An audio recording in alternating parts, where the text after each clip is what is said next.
Hello, my name's Linda Finlayson. I write books mostly for children, and my books contain stories about Christian men and women who lived in the past. Today I'm going to read you a chapter from one of my books called Fearless and Faithful. This is the true story that happened to a missionary, Mary Slessor, in a country that we now call Nigeria, and it took place in 1890. The Warring Tribes. When Mary heard Janie, her adopted African daughter, cry, "Run, Ma, run!" she knew instantly there was a crisis. She leapt up from the mud stool by the fireplace in her bamboo mission house and grabbed her medicine bag. Once outside, she met Mr. Ovens, a carpenter who had come to put doors and windows in her new house. He had heard the cry, too. Together they plunged into the jungle surrounding the village of Chief Edom. As they ran, they could hear cries of pain, and a short way in, they found a young man pinned beneath a tree trunk. Mary's heart, still pounding from her sprint, now beat faster with fear. "It's Chief Edom's son. Eat him. Quick, get the tree off him." The three of them, man, woman, and girl, struggled to shift the trunk, and then Mary knelt beside him. Almost immediately, she knew there was nothing in her medicine bag to help the young man. His eyes were open wide with fright, and he couldn't move his arms or legs. "We need a stretcher and some strong men to carry him," Mary announced. Janie left immediately to fetch more help, while Mr. Ovens and Mary looked around for sturdy branches to turn into stretcher poles. Both of them were very worried. "This will mean serious trouble," Mr. Ovens whispered to Mary. "If he dies, then someone will be blamed for witchcraft." Mary nodded. "I don't think there's anything we can do for him. Poor Edom. He's to be married next week." Later, with the help of some of the villagers, Edom was carried back to his father's house. For the next 2 weeks, Mary did her best to care for him. She gave him what medicine she had to ease his pain, but she could do nothing to take away the paralysis. In the end, the young man died, surrounded by the village folk. In his grief, Chief Edom pushed Mary aside and called for the witch doctor. He said, "Sorcerers have killed my son, and they must die." At those words, everyone scattered into their houses or the jungle. They didn't want to be the ones accused. Only Mary and Mr. Ovens remained with the angry chief. The witch doctor arrived, wearing necklaces of small bones and paint on his face. He shook his rattles made of snakeskins and small pebbles and began yelling and screaming. At last he stopped and announced, "The village of Chief Akpo have done this." "No," Mary said, but no one paid attention. Those who were hiding now reappeared, and with loud voices echoed what the witch doctor had said. They were relieved that the witch doctor hadn't named any of them. Then the warriors went to get their weapons to carry out the revenge. "No," Mary tried again. "They had nothing to do with this. Please, stop." She ran after the warriors, but they ignored her and marched into the jungle. The next day, the warriors returned, dragging a dozen miserable-looking men, women, and children from Chief Akpo's village. Mary stood at the door of her house, surrounded by her 5 children, children that she had rescued from death a few years before. What could she do to rescue these poor captives? Could she persuade Chief Edom that his son's death wasn't caused by these people? As she watched them tie the captives to the stakes in the center of the village, an idea began to form in her mind. Since they were all upset over the young man's death, why not give him a good funeral? Maybe that would keep them away from the prisoners long enough to give Mary a chance to free them. So she went to the trunk full of clothing that the mission board had sent. From it she selected a suit and some silk to make a turban. When she arrived at the chief's house, she explained that she wished to honor his son by dressing him well for his burial. Chief Edom agreed and allowed Mary to put on the clothing. Then the chief called all the villagers together and supplied them with food and drink.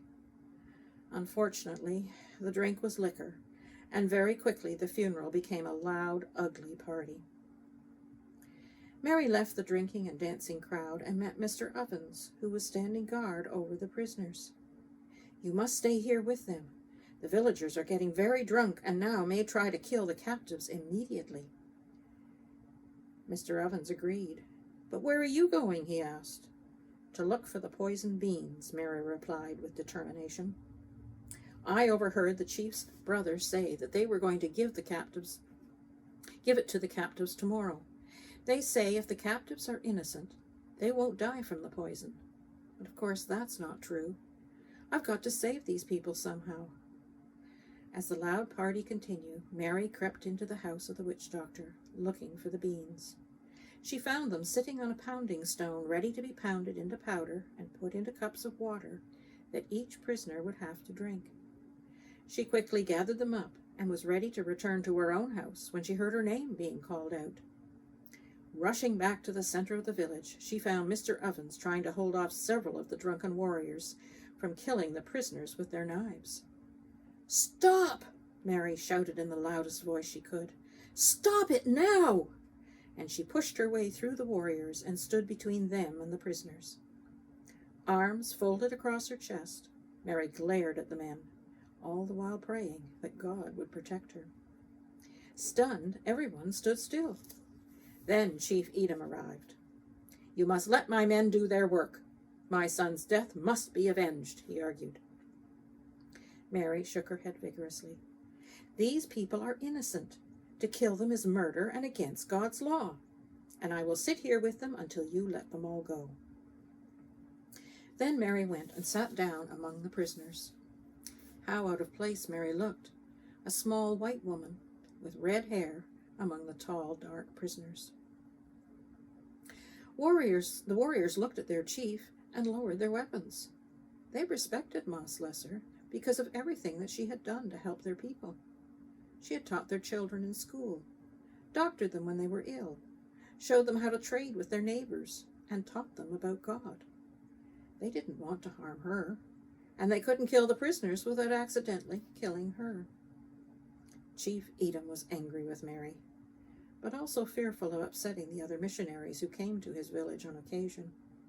He also knew Mary had a powerful friend, King Io Honesty VII, who lived down the river.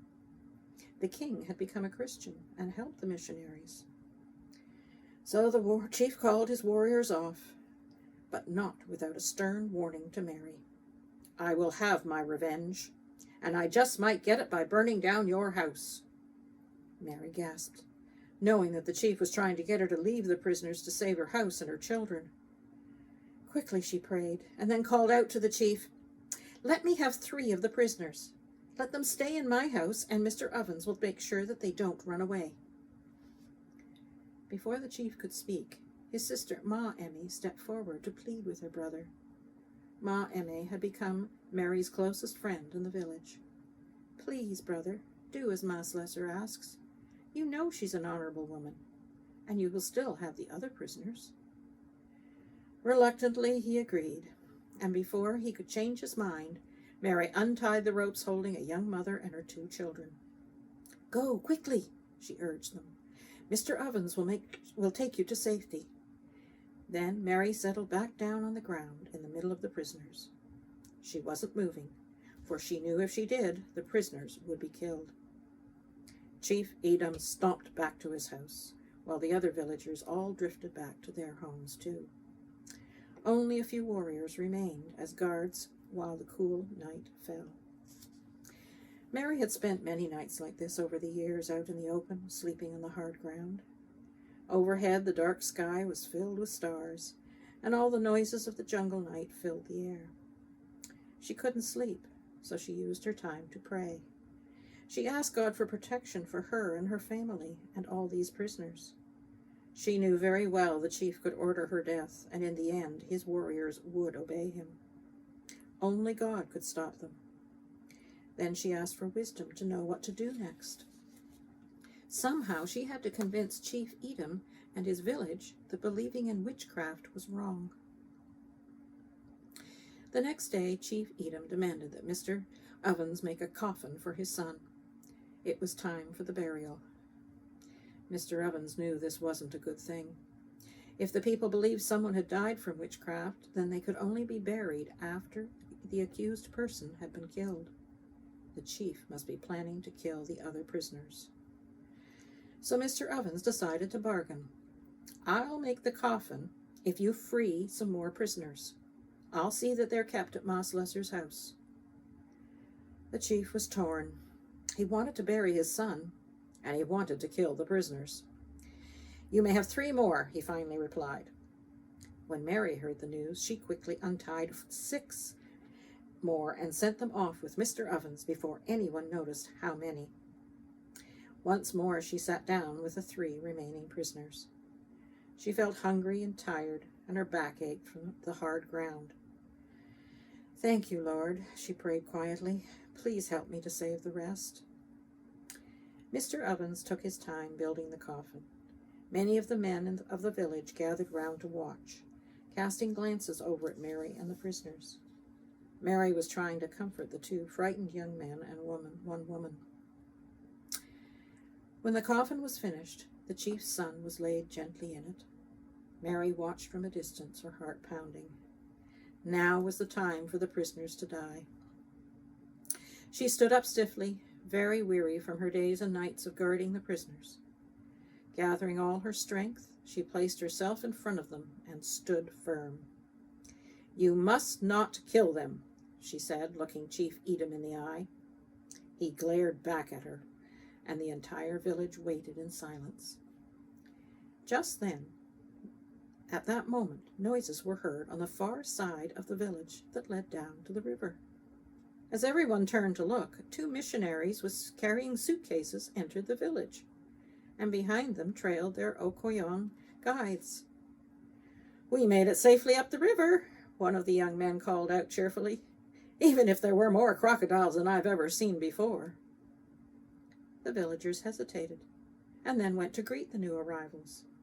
Chief Edom, seeing his people were distracted, broke off his stare with Mary and turned to meet the missionaries as they came up to him. My friends in Duketown send their greetings to you and your village, the young man said. We received a message some time ago saying that your people would like to see our magic lantern show. I've brought it with me, he said, tapping his suitcase. Once it gets dark, I can show you the pictures. Mary sighed with relief. This was just the distraction the village needed. The missionaries could show their slides of various places around the world and keep the villagers calm and interested. Maybe then Chief Edom would see reason and let the last of the prisoners go. That evening the entire village gathered round for the slideshow, expressing wonder at the magic pictures.